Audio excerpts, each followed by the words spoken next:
ുള്ള വിശിഷ്ട വ്യക്തികളെ, ബഹുമാന്യരെ, എല്ലാവരും സൂചിപ്പിച്ച പോലെ ഇവിടെ ഡിഫൻസ് ക്ലബിൻ്റെ 5ാം വാർഷികാഘോഷവും അതുപോലെ തന്നെ പുതിയ ഓഫീസിൻ്റെ ഉദ്ഘാടന കർമ്മമാണ് ഇന്നിവിടെ നിർവഹിച്ചിട്ടുള്ളത്.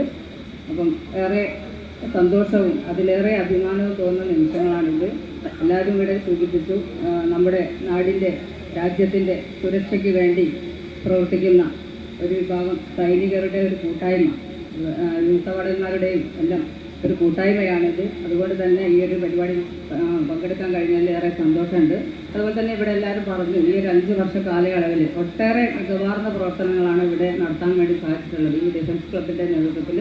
അതിലും കലാകായിക രംഗത്തും അതുപോലെ തന്നെ ആരോഗ്യ രംഗത്തും ഒക്കെ തന്നെ നല്ല മികവുറ്റ പ്രവർത്തനങ്ങളാണ് നടത്തിയത്. അതിലേറെ സന്തോഷം തോന്നുന്ന ഒരു കാര്യം എന്ന് പറയുന്നത്, നമ്മുടെ ഒരു തലമുറയെ ഈ ഒരു സൈനിക വിഭാഗത്തിലേക്ക് തന്നെ വേണ്ട, അവരെ പ്രാപ്തരാക്കാൻ വേണ്ട ട്രെയിനിങ്ങുകളൊക്കെ ഇവിടെ കൊടുക്കുന്നുണ്ട് എന്നതിലും വളരെയേറെ സന്തോഷമുണ്ട്. അതുപോലെ തന്നെ ഈ ഒരു പരിപാടി ഇനിയും തുടർന്നുള്ള ഇത്തരത്തിലുള്ള പ്രവർത്തനം നടത്താൻ ഈ ഡിഫൻസ് ക്ലബിന് സാധിക്കട്ടെ എന്ന് ആശംസിച്ചുകൊണ്ട് എല്ലാവിധ ആശംസകളും.